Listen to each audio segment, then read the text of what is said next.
Hey all, Alex here at your home of the Music Deep Dive, and today it is time for a review of the 2020 book by Steve Inskeep, Imperfect Union: How Jesse and John Fremont Mapped the West, Invented Celebrity, and Helped Cause the Civil War. John Fremont, famous early Western explorer from the United States, of course, during the early to mid 19th century. Fremont's claim to fame, of course, is his large part in helping develop the territory and later the state of California during the time of the Mexican-American War.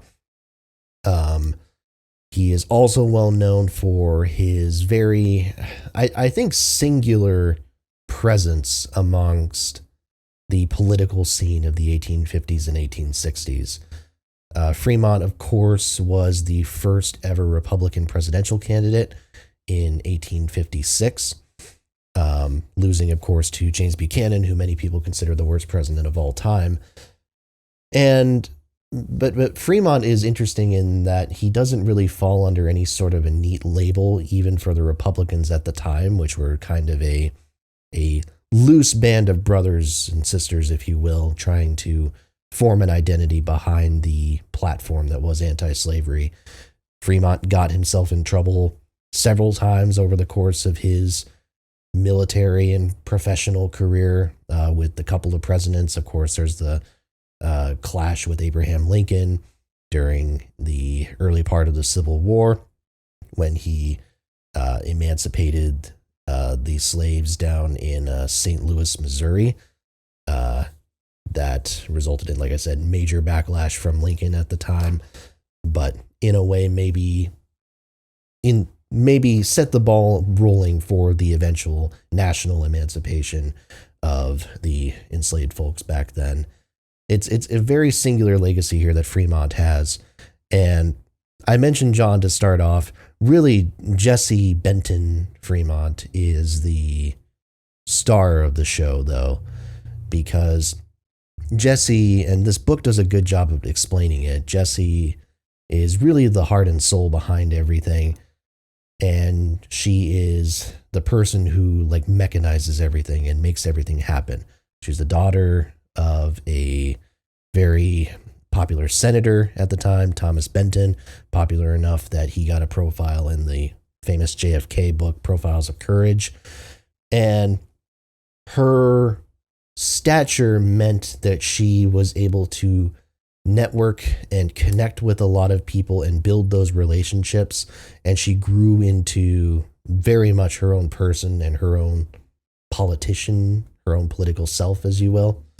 And because of that, she was able to sort of counterbalance the more wayward ways of John and help, raise public interest in the endeavors that he was raising. Again, help kind of manipulate and convince people in positions of authority to either promote him or to let him off the hook sometimes. Again, she really has a huge role in this, which is a very genuine truth and not just necessarily trying to lift her up for the sake of it. And I really appreciate the approach of trying to balance these two stories, because from my understanding is that there are biographies of Fremont out there, and there's collections of letters and things like that about Jesse with maybe a biography or two scattered in there, but it's not often that the two of them are reckoned with as figures of equal import, each one trying to raise the other up in a sense. But also then there's the aspect of John kind of tearing Jesse down sometimes and being constantly separated from her as she was dealing with a bunch of personal crises, trying to raise their children and things like that. It's just a whole tension there that I think is fascinating. And so the premise of the book at face value is fascinating. I talk about Steve Inskeep very briefly. I already reviewed a book of his, Jackson Land, from kind of the earlier days of the channel, I want to say. And I thought it was a very solid work. Again, I feel like it was a little bit maybe introductory in the sense that it's not necessarily the deepest dive you will ever see in your life, but it serves as an introduction to a particular era of American history that Inskeep kind of hyper focuses on. And what I'll say about Imperfect Union, and I think in this case, maybe it's a bit more of a critique. It's hard to say. I feel the same way about Imperfect Union. I think this is clearly not a biography in the traditional sense. You do have a biography structure as far as it starts with births, it ends with deaths, that sort of thing. But the core of the book is not necessarily evenly spaced out. There is a particular focus on the ventures of John during the 1840s and the early 1850s, and Jessie's ventures of her own, again, trying to accommodate, trying to uplift, trying to deal with everything that went with the frankly crazy life that John Fremont led.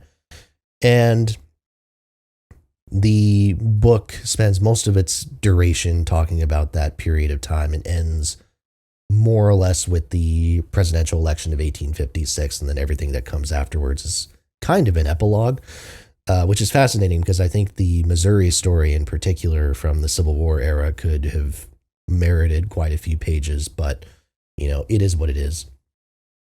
So in that sense, this is not a super deep dive, and I don't think this is a supplement for a proper biography of either one, but I think what it does is, again, I think the point of praise and the success is the framing and the willingness, the conviction, and the follow through in putting them both on an equal playing field here.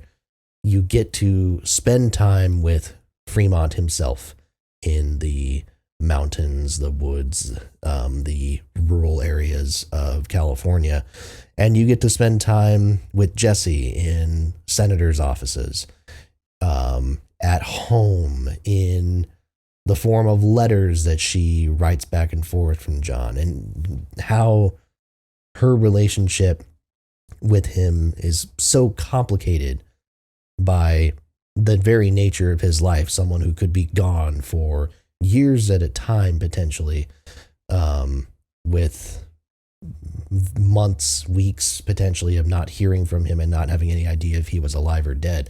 I mean, there's a tension there. There is an enormous tension with that dynamic. And I think Inskeep does a very good job at kind of playing that out and then playing out the very many personal trials that they had to deal with during this time. It's a remarkable thing that the relationship, I think, held up for the extraordinary length that it did.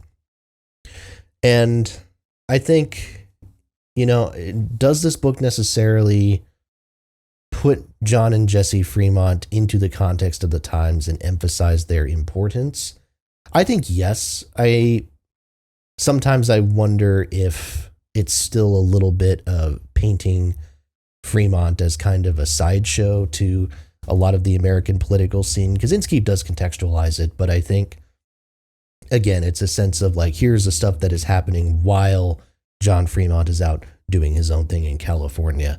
And I think maybe a greater emphasis could have been placed on the aspects of Fremont's discoveries that very, very, very directly impacted the political developments of the day, because I think there were quite a few of them, quite a few things that he did that I think without them, I think the landscape of the Civil War and of American politics would look substantially different than it ended up looking.